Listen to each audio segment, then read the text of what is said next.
Hello साथियों, नमस्कार साथियों। आपका रोजगार आईटीआई अवधेश में स्वागत है। साथियों, आज की क्लास जो है आईटीआई सेकेंड ईयर, चाहे आपका कोई भी ट्रेड हो, आप सभी को पता है कि आपका कॉमन सब्जेक्ट एम्प्लॉयबिलिटी स्किल होता है। इसमें जो है आपके 25 प्रश्न जो है पूछे जाते हैं और टोटल आपके 50 नंबर के होते हैं, जैसा कि आप लोगों को पता ही होगा। ठीक है, जैसे आपने फर्स्ट ईयर में एम्प्लॉयबिलिटी स्किल का पेपर दिया था, उसी तरीके से जो है आपको सेकेंड ईयर में भी एम्प्लॉयबिलिटी स्किल के पेपर देने होंगे। ठीक है, तो साथियों आज की क्लास ये है कि आपका कोई भी ट्रेड हो, ठीक है, और ये क्लास जो है सेकेंड ईयर के छात्रों के लिए है।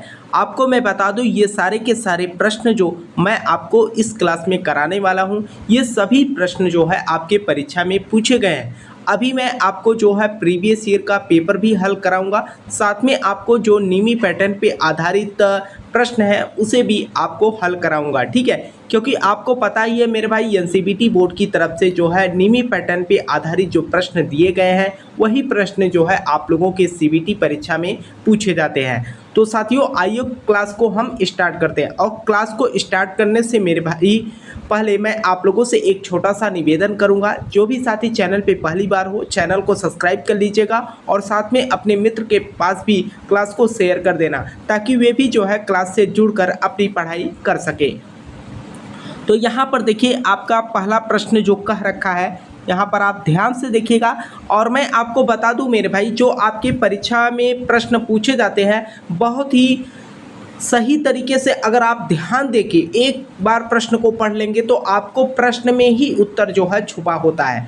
आपको मैं बता दूं, एम्प्लॉयबिलिटी स्किल के जो प्रश्न होते हैं थोड़ा सा तार्किक होते हैं, सोचने और समझने पर आपके ऊपर डिपेंड करता है। तो यहाँ पर देखिए, जो पहला प्रश्न आपका कर रखा है कि किसी उत्पाद सेवा के पहले संस्करण को कहा जाता है। यहाँ पर आप देख सकते हैं स्पेस रखा गया है। यहाँ पर क्या आएगा, किसी उत्पाद सेवा के पहले संस्करण को क्या कहा जाता है, यही आपसे जो है पूछ रखा है। तो यहाँ पर अगर हम बात करें मॉडल, उत्पाद, पहली पहल, पहला संस्करण, प्रोटोटाइप, आपको मैं बता दूं, यहाँ पर जो प्रोटोटाइप दिया है इसका मतलब क्या होता है, इसका मतलब है कोई कंपनी पहला उत्पाद जो बनाया है वही आपका प्रोटोटाइप के नाम से जाना जाता है। तो यहाँ पर जो आंसर होगा आपका क्या हो जाएगा, डी हो जाएगा। ठीक है, अगले प्रश्न पे हम बात करते हैं। तो देखिए, आपका अगला प्रश्न क्या कर रखा है, अगला प्रश्न कह रखा है कि कम दूरी पर स्थिर और मोबाइल डिवाइसेस के बीच डाटा का आदान प्रदान करने के लिए किस वायरलेस टेक्नोलॉजी का उपयोग किया जाता है। आप सभी साथियों को हमारे हिसाब से तो पता ही होगा, सभी लोग मोबाइल चलाते हैं। जब कभी भी हमें अपना डाटा एक मोबाइल से दूसरे मोबाइल में अपना डाटा ट्रांसफ़र करना होता है, तो हम क्या करते हैं, ब्लूटूथ जो है कनेक्ट करा लेते हैं। ठीक है, इसमें क्या फ़ायदा है, आपका नेट नहीं ख़राब होता, आप अपना डाटा दूसरे के पास भेज सकते हैं और उनका डाटा अपने पास ले सकते हैं। लेकिन ये जो है कम दूरी के लिए है। ठीक है, जैसे पेन ड्राइव की बात करें, पेन ड्राइव में आपने ले लिया, उसको जो है दूसरी जगह आप भेज सकते हैं। सीडी, डीवीडी, ये सब जो है बहुत दूरी ज़्यादा हो, तो अगर हम कम दूरी की बात करेंगे तो यहाँ पर जो है आंसर आपका क्या हो जाएगा, ब्लूटूथ हो जाएगा। यानी कि आंसर आपका यहाँ पर क्या बन जाएगा, डी बन जाएगा। ठीक है, अगले प्रश्न में हम बात करते हैं। और साथ में मैं आपसे कहना चाहूँगा मेरे भाई,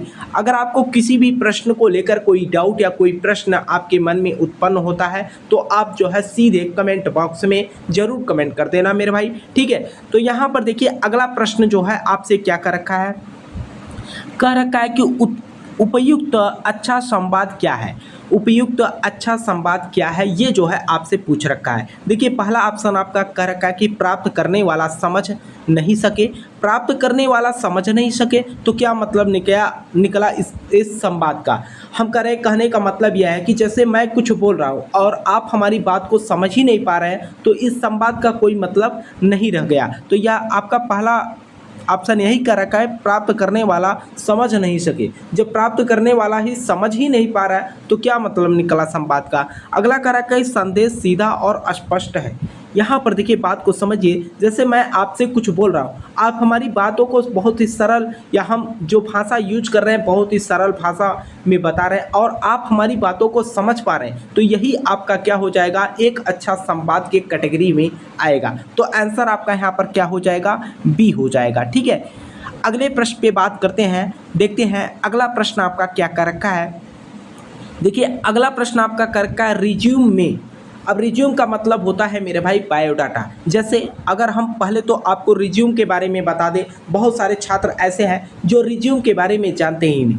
रिज्यूम को अगर हम इंग्लिश की बात करें तो आपका बायोडाटा होता है पूरा। ठीक है, अब बायोडाटा में क्या है कि जैसे आपने हाई स्कूल कर लिया, इंटर कर लिया, उसके बाद आईटीआई कर लिया। ठीक है, अब कभी आप जाएंगे किसी कंपनी में या गवर्नमेंट जॉब के लिए, ठीक है, तो वहाँ पर जो है आपसे रिज्यूम मांगा जाता है। ठीक है, अब इसमें रिज्यूम क्या होते हैं, आप हाई स्कूल का अपना जो अंक मिला हो आपको इंटर में और आईटीआई जिस सत्र में आपने कंप्लीट किया है, सारा डाटा जो है एक जगह आपको कलेक्ट कर देना होता है। ठीक है, ताकि सामने वाले को जो है समझने में किसी प्रकार की कोई परेशानी ना हो, तो वही आपका क्या होता है, रिज्यूम होता है। तो रिज्यूम में 4 ऑप्शन दिया है, इसका जो है सटीक और सही आंसर क्या होगा यही आपसे जो है पूछ रखा है। तो यहाँ पर देखिए पहला ऑप्शन आपका कर रखा है संक्षिप्त और सटीक होना, ये तो पहला ही ऑप्शन आपका सही हो जाएगा। आप देख सकते हैं रिज्यूम का मतलब ही होता है कि जो भी आपने कोर्स किया है, जो भी आपके पास अनुभव हो, उसको जो है एक जगह आप कलेक्ट करके बता दीजिए। ठीक है, तो आंसर तो आपका यहाँ पर पहला ही बन जाएगा। और जो मैं ये प्रश्न करा रहा हूँ मेरे भाई 2024 जो आप लोगों का सीबीटी परीक्षा कंप्लीट कराई गई है, उसमें जो है प्रश्न पूछे गए हैं। अभी मैं आपको हूबहू पूरा का पूरा पेपर भी दिखा दूंगा। ठीक है, और ज़्यादा नहीं मेरे भाई, 350-400 प्रश्न अगर आप एम्प्लॉयबिलिटी स्किल के कर जाते हो मेरे भाई, प्रीवियस ईयर प्लस जो इम्पोर्टेंट प्रश्न है, तो आपकी परीक्षा में जो है एक भी प्रश्न मिस नहीं होगा। यहाँ पर मैं आपको दिखाऊंगा, हमारे ही कॉलेज के स्टूडेंट हैं जो 25 में 25 सही करके आए हैं। ठीक है, बाकी मैं अपने कॉलेज का नाम भी दिखा दूंगा और स्टूडेंट का रोल नंबर भी दे दूंगा, आप जो है खुद देख सकते हैं। ठीक है, तो यहाँ पर जो है आंसर आपका ए बन जाएगा। आइए अगले प्रश्न पे बात करते हैं। तो देखिए आपका अगला प्रश्न जो है क्या कर रखा है, कर रखा है कि इंटरव्यू में क्या शामिल नहीं है। इंटरव्यू में क्या शामिल नहीं होता है, ये जो है आपके 4 ऑप्शन दिया है और इसमें से जो है आपको सही आंसर चूज करना है। इसी तरीके से आप लोगों के सीबीटी परीक्षा में जो है प्रश्न पूछे जाएंगे। तो यहाँ पर देखिए जो पहला ऑप्शन आपका कर रखा है कि सुनो और जवाब दो। अगला कर रखा है देर से आना, अपना होमवर्क करें, आँख से संपर्क रखें। तो यहाँ पर थोड़ा सा आप ध्यान दीजिएगा, प्रश्न को एक बार पुनः पढ़िए। इंटरव्यू में क्या शामिल नहीं है, इंटरव्यू में क्या शामिल नहीं है, सुनो और जवाब दो, ये तो इंटरव्यू में शामिल होता है। आप कहीं पर भी इंटरव्यू देने जाएंगे, जब आमने सामने आप बैठते हैं तो सामने से कोई प्रश्न पूछा जाता है तो उसे आपको जवाब देना पड़ता है, ये तो इंटरव्यू में होता है। ठीक है, देर से आना, अगर मान के चलिए आप इंटरव्यू में के लिए जा रहे हैं, थोड़ा सा देरी हो गया, ये भी तो आपके इंटरव्यू में ही शामिल हो जाएगा। अपना होमवर्क करना, ठीक है, अपना होमवर्क करना, ये तो इंटरव्यू में शामिल नहीं होगा। आंख से संपर्क रखें, जैसे कि जब आप इंटरव्यू के लिए गए हैं, बात कर रहे हैं, तो आंखों से आंखें जो है संपर्क तो होंगी ही। ठीक है, तो यहाँ पर जो है अपना होमवर्क करें, ये जो है आपका यहाँ पर ऑप्शन सही होगा। शामिल नहीं है ये पूछ रखा है, शामिल कौन कौन से हैं, ये तीनों जो है आपके शामिल है। आँख से संपर्क रखें, देर से आना, सुनो और जवाब दो, ये जो आपके इंटरव्यू के भाग हैं। लेकिन अपना होमवर्क कर रहे हैं आप इंटरव्यू में, ये जो है इंटरव्यू का भाग नहीं है। तो आंसर आपका यहाँ पर क्या बन जाएगा, सी बन जाएगा। आइए अगले प्रश्न पे बात करते हैं। तो देखिए आपका अगला प्रश्न जो है क्या कर रखा है, कह रखा है कि नदी को बनाए रखने का अर्थ क्या है। ये प्रश्न तो मेरे भाई बहुत ही इजी है और आपके समझ पे डिपेंड करता है। हमारे हिसाब से तो सभी स्टूडेंट जो है इसका उत्तर जो है कमेंट बॉक्स में ज़रूर देंगे। कर रखा है कि नदी को बनाए रखने का अर्थ क्या है। पहला आपका कर रखा है पुल का निर्माण करना। क्या आप पुल का निर्माण कर देंगे तो नदी आपके जो है सुरक्षित रहेगी, या नदी जो है पड़ी रहेगी। अगला कर रखा है नदी को अपनी वर्तमान स्थिति में बनाए रखना, नदी को अपने वर्तमान स्थिति में जो है बनाए रखना, डैम बनाना, नदी को प्रदूषित करना। देखिए यहाँ पर पुल का निर्माण करने से जो है नदी को नहीं बचाया जा सकता। नदी को अपनी वर्तमान स्थिति को हम क्या करेंगे, यहाँ पर बना कर रखेंगे तो वह हमारा नदी क्या होगा, नदी को बनाए रखने में हम क्या कर पाएंगे, मदद कर पाएंगे। डैम बनाने से नदी सुरक्षित नहीं रहती है, ठीक है। नदी को प्रदूषित करना, अगर हम नदी को प्रदूषित कर देंगे तो हमारा नदी कहाँ से सुरक्षित रहेगा। तो यहाँ पर आंसर आपका क्या बन जाएगा, बी बन जाएगा, ठीक है। अगले प्रश्न पे बात करते हैं। तो देखिए आपका अगला प्रश्न क्या है, और मैं आप लोगों से कहना चाहूँगा मेरे भाई, जो भी प्रश्न ऐसा आपको लगे कि हाँ ये प्रश्न जो है हमें कम समझ में आया, तो आप जो है कमेंट बॉक्स में कमेंट कर देना। बाकी अगले वर्ष जो स्टूडेंट जो है पेपर दे के आए होंगे उनको तो पता ही है कि मैंने आपको जो है प्रीवियस ईयर के जो पेपर मैंने कराया था, और साथ में मैंने आपको ये भी कहा था कि देखिए जो नीमी पैटर्न पे आधारित प्रश्नों को दिया गया है उसे जो है आपको पढ़ना बहुत ही ज़रूरी है, क्योंकि वहीं से प्रश्नों को जो है बार बार रिपीट किया जाता है और मैं आपको यहाँ पर पूरा हल करा दूंगा। उसके लिए आप लोग जो है परेशान ना होइए, ठीक है। यहाँ पर देखिए कार्यस्थल के शिष्टाचार का अर्थ क्या है, अर्थ है कार्यस्थल के शिष्टाचार का अर्थ क्या है या अर्थ है, इसका मतलब ही पूछ रखा है। तो देखिए आप कहीं पर भी कार्य कर रहे हैं, वहाँ पर आप कैसा व्यवहार कर रहे हैं ये जो है आपके ऊपर डिपेंड करता है। यही आपसे पूछ रखा कि आप कहीं पर भी जैसे अपने वर्कशॉप में ही काम कर रहे हैं, आपका व्यवहार कैसा है, ठीक है। यहाँ पर सबके साथ शिष्टता और सम्मान से पेश आना, जैसे आप कहीं पर भी काम कर रहे हैं वहाँ पर जो है सभी का, बड़ों का या छोटों का हमेशा जो है सम्मान रखें, और जो है अपनी जो आपका व्यवहार है उसे जो है अपना वहाँ पर प्रदर्शित करें। अगला कर रखा किसी के साथ बात नहीं करना, आप कहीं पर भी जा रहे हैं कुछ बात नहीं कर रहे हैं तो आपका कोई सहयोग वहाँ पर नहीं करेगा। गपशप करना और ज़ोर से बात करना, जैसे गपशप फालतू चीज़ें बातों करना और ज़ोर से बातें करना, ये सब जो है आपके कार्यस्थल के शिष्टाचार के अंतर्गत नहीं आते। कार्यस्थल को बार बार छोड़ना, जैसे आप कहीं पर कार्य कर रहे हैं फिर ब्रेक कर दे रहे हैं, फिर जो है छोड़ के फिर जा रहे हैं काम करने, ठीक है, तो वहाँ पर जो है यह शिष्टाचार को व्यक्त नहीं करता। तो आपका आंसर यहाँ पर क्या बन जाएगा, आपके साथ शिष्टता और सम्मान से पेश आना होगा, ठीक है। तो आंसर आपका यहाँ पर क्या बन जाएगा, ए बन जाएगा, ठीक है। अगले प्रश्न पे हम बात करते हैं। तो देखिए आपका अगला प्रश्न जो है क्या कर रखा है, कर रखा कि मानव संसाधन है। मानव संसाधन क्या है, अभी आपको मैं बता दूं यह प्रश्न जो है बहुत ही बार रिपीट किया गया है। आपको बता दें 2022 में भी यह प्रश्न पूछा गया प्रश्न है, मानव संसाधन क्या है। यहाँ पर पहला का रखा है आपकी ग्राहक, आपके सहकर्मी, आपके स्पर्शी मानव अधिकार कार्यकर्ता। यहाँ पर अगर हम बात करें मानव संसाधन की, अगर आप बात करोगे तो यहाँ पे जो आपके ग्राहक है यही आपके मानव संसाधन के अंतर्गत आएंगे। बहुत सारे छात्र जो है आपके सहकर्मी को जो है आंसर लगा देते हैं। यहाँ पर जो है आपके जो ग्राहक होंगे उसी पर जो है हमारा मानव संसाधन जो है डिपेंड होता है या उसी पर निर्भर होता है। तो आंसर आपका यहाँ पर क्या हो जाएगा, ए हो जाएगा। अगले प्रश्न पे बात करते हैं। आपका अगला प्रश्न जो है क्या कर रखा है, देखिए इनमें से क्या एक संसाधन नहीं है, इनमें से क्या एक संसाधन नहीं है।